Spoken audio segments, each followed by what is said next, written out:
I already have an article pulled up. You guys want to read it? It's an older article. It's from like 2021, but I feel like it's still really relevant. Boop. We'll pull it up. We'll read this. We'll discuss it. Think about it. I wish I was in Texas ATM. Yeah, with that kind of, how low my rent is. Yeah, this is like a 1-bedroom apartment, pretty small. My previous apartment was a little more expensive. I think it was like $850, but I still would have a little bit of money left.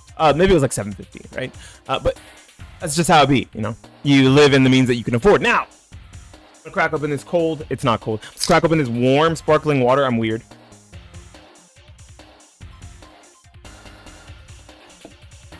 And then we will look at this chart of things. Let me turn off the tunes. I actually want the tunes off for this. Look at this. We'll look at this article. This article's from 2021 on howtogeek.com. 5 psychological tricks in free-to-play games and how to avoid them. Right? Free-to-play games make billions of dollars annually, so it's very clear they are clearly not as free as much as they sound. That's partially because free-to-play games use psychological tricks to make you more likely to make it more likely that players will reach for their credit cards. Now, I don't really want to read the thesis. I don't care. Let's move on to the points. Point number 1 is the endowed progress effect, artificial advancement. The endowed progress effect is something you've probably encountered in both real life and traditional games. When you go to a car wash, you get a loyalty card. You often get a stamp for a few. Wait, you often stamp the few points as a bonus. Okay, so let me explain what endowment progress effect is. I got the Taco Bell app.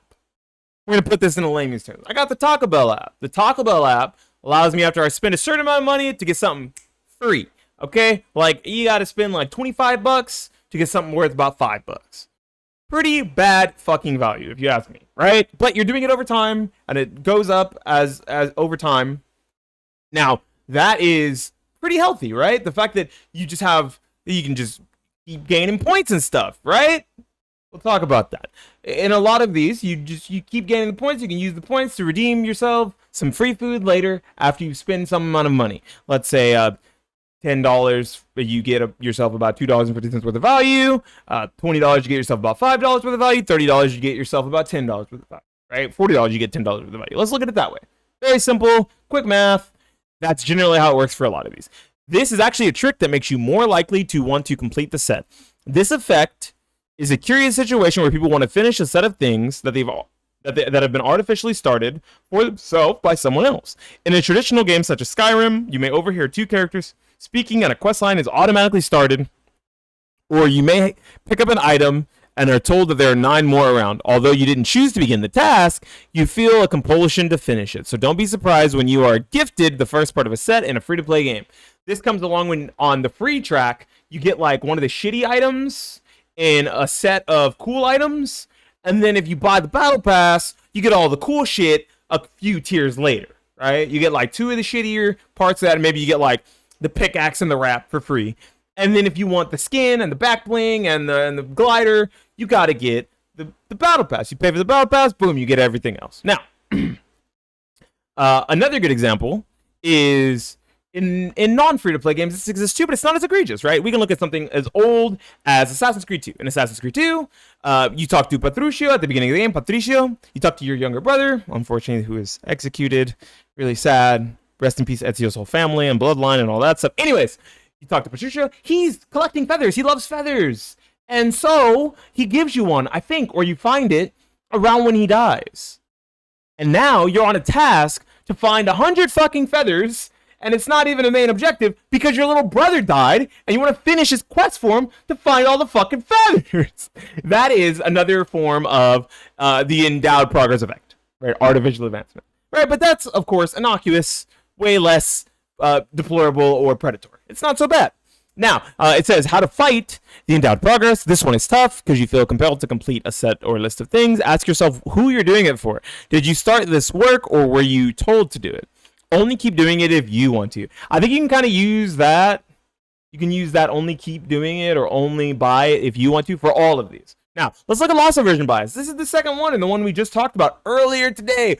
Wow. Humans and certain other primates, monkeys, I can tell you guys the story here in a second, have a bias when it comes to Losses against gains. Losses versus gains. Losses versus wins. L's versus W's for you Zoomers in chat. L's, W's, and L's. Okay. All right. We experience the pain of loss more intensely than the pleasure of gain. So we tend to make decisions that play it safe with the resources we already have. Usually, this manifests as risk aversion, but can also be used to motivate us to act when something is going to be taken away.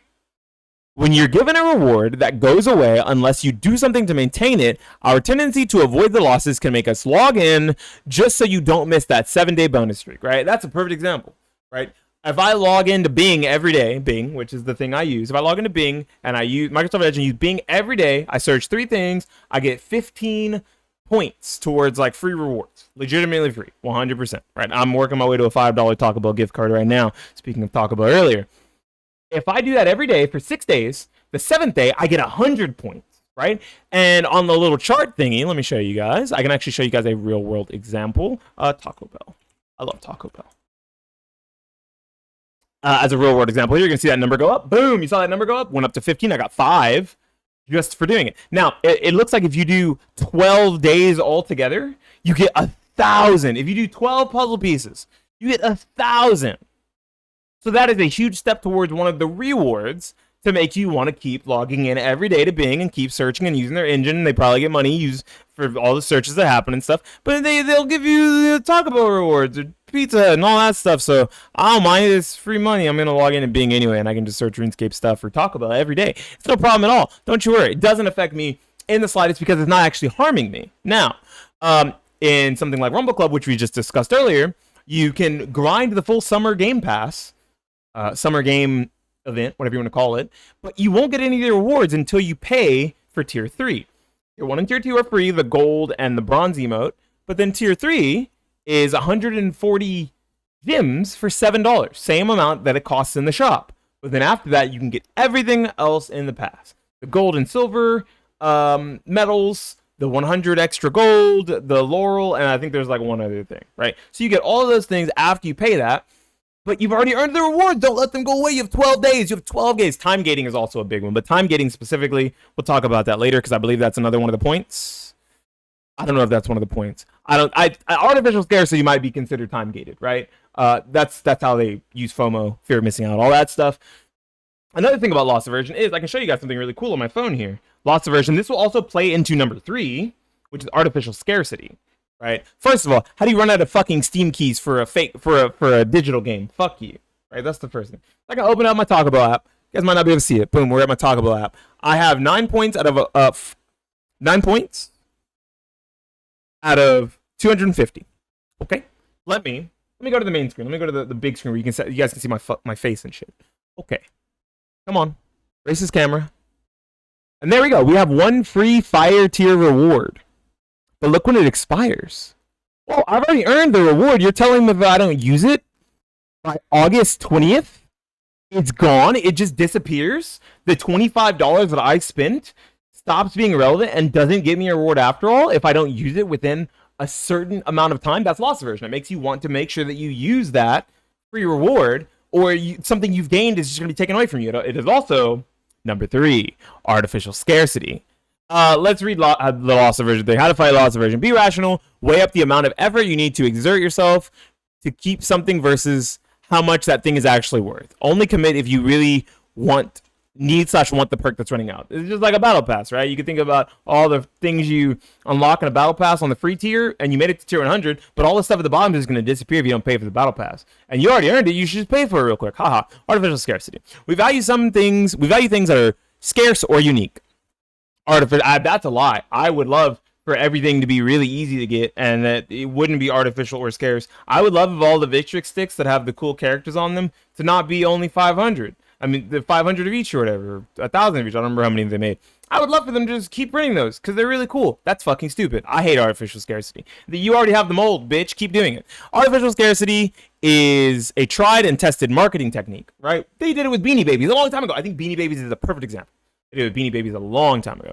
But it also works as a game design element. Any free-to-play game that offers items that have different rarities that are tapping into artificial scarcity in one way or another. Unique items, rare drops, or unique prizes and rewards all offer a strong incentive to play, and of course, developers can conjure an endless supply of artificially scarce items from thin air for their virtual world. That's the part that really matters, right? They can just make shit up. Perfect example, artificial scarcity. The small passes that happen within the season passes of Fortnite, right? Like the Pirates of the Caribbean pass. It's artificial scarcity. You better start playing now. You better start grinding up those gold doubloons to unlock Jack Sparrow and his ship and all the cool things, or you're never going to get it again, right? The Summer Game Pass event with Rumble Club, I think that's another good example. Artificial scarcity, when they release a limited time record that you can only buy within a certain window. And once it's vaulted forever, you can't get it again. The Disney movies for Disney Plus, once they vault them, you can't watch them anymore on Disney Plus, so they're gonna get them vaulted. You better sign up for Disney Plus right now and watch them, because once they get vaulted, you're not gonna be able to watch them ever again. They literally have the file. They can just fucking press. There's a prompt on the keyboard they press, and it says unvault, and they can fucking do it, but they're choosing not to because they really want your subscription money. They want you to subscribe to Disney Plus right now. They really need your subscription money. They're not a multi-billion-dollar company. They're fucking broke. Clearly, right? I'm being satirical. I'm being sarcastic. How to fight artificial scarcity. Same as above. Objectively consider how much the scarce item or reward is worth to you against how much you have to work to get it and what it will cost. I'm not grinding the Fortnite Jack Sparrow stuff. I actually really like Pirates of the Caribbean. I think the first 3 movies were fucking badass. Some of the best Disney works to ever exist when it comes to live action film. Dude, this Fortnite season is dog shit, and I have to play in the dog shit map to unlock the stuff. Fuck you. I don't want it. It's not worth it to me, right? It's that easy for me. Even though I want it. I really do. But you know what I don't want? All the time investment that comes along with it. I'd rather be playing something else that I enjoy. Sorry. Randomized rewards like loot boxes. Like other animals, humans are subject to operant conditioning. I can explain operant conditioning real quick. There's classical conditioning and operant conditioning. Classical conditioning is when you stub your toe and it fucking hurts. That's classical conditioning. That's very normal, right? Operant conditioning, for example, is Pavlov's dog, which they talk about your Pavlov's dog, which learned to salivate at the ring of a bell. Most conditioning works by association of a specific behavior with a reward, right? So telling your dog to sit, and then when they sit, you give them a treat. That is operant conditioning. You are operating that dog's neural system and forcing that little motherfucker to sit by handing him a treat. He knows now that whenever you say sit, he's more than likely going to get a treat. So he's very likely to sit, even if you don't fucking have a treat.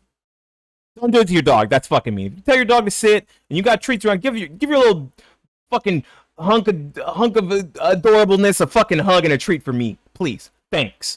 All right. So, for example, you can train an animal to perform complex tricks by repeatedly giving them a treat every time you want them to do the action. It's like I just talked about that. It's like I know how conditioning works because I'm a fighting game player. I condition you not to do lows by blocking your lows and fucking killing you for it. 3D fighting game stuff. 2D fighters, it doesn't matter. If you do a fucking low, you can just chain a special move at the end of it. Anyways, however, something interesting happens when you randomize how often the reward follows the action. It stimulates regular attempts of the behavior. This is exactly what happens with the lottery and slot machines. Using randomized rewards such as loot boxes, card packs, or gacha, like gachapon, character drops in free-to-play games taps into exactly that same behavior. For a small percentage of people, this can actually lead to compulsive playing problems. Don't say compulsive playing problems. Say gambling addiction. For certain people, this will lead to a gambling addiction. I'm going to be quite honest. I think that games that have a free-to-play element, that have loot boxes, and no other way to unlock things, literally unregulated gambling. Okay? Rumble Club, for instance, has a gambling aspect, right? You can go to the outfit section, you can buy it. You can get a random paint, you can get a random skin, or a random accessory, right? Different tiers, as you see here, right? So you can get all of these things by using gold. Boom. But you can also just buy things that rotate into the shop right here with gems. So you can spend real money to do either, which can lead to gambling for some and smart decisions like just waiting for the item you want to end up in the fucking shop for others. I'm one of the smart people, right? Other than like I did loot box rolling with gold because I had the gold. It was free gold from like grinding the battle pass and like completing events to unlock a shirt or something. I think it's the one my character's wearing now. and then also a regular t-shirt because I had a regular t-shirt on before that. And I waited for the beanie to be in the item shop because it's an accessory that costs a lot. It's $375. I weighed the risk reward. I didn't feel like spending $375 a bunch of times trying to get the beanie. I waited for it to be in the shop. Boom, instantly paid the money, bought the beanie. I want the fucking beanie. I want the beanie. I don't want to do the loot box if I don't have to. I'll do the loot box for fun every now and then, spend some of the gold, but otherwise I don't need to, right? I think that this is probably the worst. This is the worst of all of the free-to-play monetization and psychological tactics to get people to continue playing the game, because a lot of times it doesn't even make people play the game. It makes people spend money and just gamble. It makes people just gamble, right? And for a lot of people, that is an addiction that is extremely hard to break. Same thing as an addiction to smoking cigarettes or an addiction to drinking, right? I recently reformed. I think I haven't drank in like maybe 3 years. 3 years by my birthday, I believe, right? My birthday is in a month. So about 3 years now, I haven't been drinking, which is really cool. But it's not an easy habit to kick for everyone. Same thing with gambling and same thing with cigarettes or any other form of tobacco or substance abuse. This is the worst of the predatory ones because it has extremely, extremely detrimental psychological factors. I mean, health risks and like in real life risks outside of it, right? Like loss aversion is not so bad most of the time. My abyss. Yo, what up? How you doing? I'd like to read a document about Rumble Club. I have to translate it, but I don't understand English. Do you know where I could get it to translate? I have no idea. I'm gonna be quite honest with you. I don't know where to translate things. You could probably just hit Google. I'm talking in English. Can you understand me? You could probably use Google and then just like copy paste lines of it into Google. That's my best idea. How to fight loot boxes. These days, in many places, free-to-play developers must legally disclose the drop rates for items so you can work out how many spins of the wheel you need to make on average to get what you want. Only pursue those loot rewards. I understand you a little. Yeah, I would say like copy paste pieces of it into Google. That's probably the best idea so you can read it. If you think it's worth the number that results from that calculation. It's also useful to set up a hard budget limit for yourself when it comes to loot box spending. The time to stop is when you've hit your budget limit. Yeah, I think that's right. I think that's very true. I like that. That's a good idea, right? If you can't afford it anymore, fucking stop. You're not going to debt.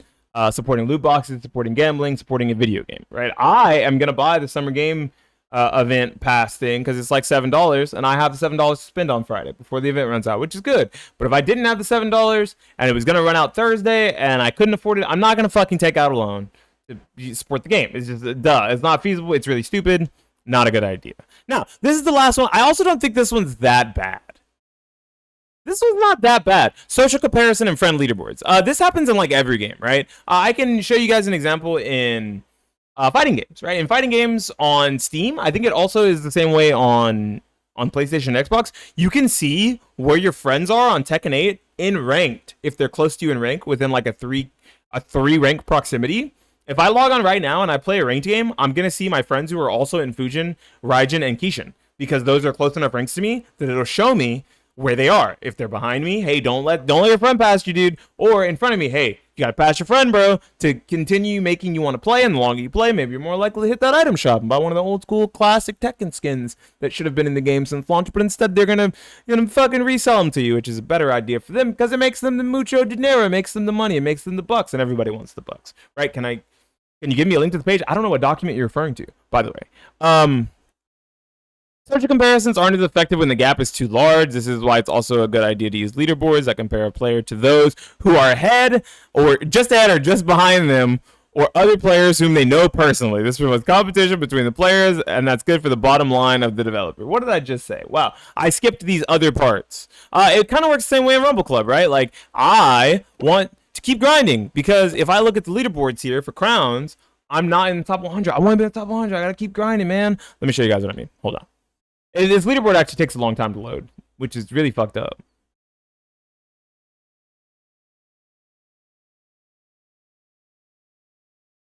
Come on. Right, and so this one doesn't have any actual real implication outside of making people want to keep playing, right? But if they keep playing, they're more likely to pay. That's kind of how that works, right? We're at 13. We need 25 to even be on the bottom, dude. Wow, like I gotta play so much because if I don't play a lot, then there's no way that I can get there's no way I can get to the event, right? There's no way I can make it to the top 100 on the leaderboard. Same thing with this, right? Like, I want to be on the top of the leaderboard. So I gotta play a lot, because if I'm not, a local top would be nice. Yeah, I think also knowing like your regional top, like a lot of fighting games do that. They'll show you who the best in North America is. They'll show you who the best in Asia and who in Europe is. For a long time, wow, I'm number 47. That's really cool. Wow, that's neat.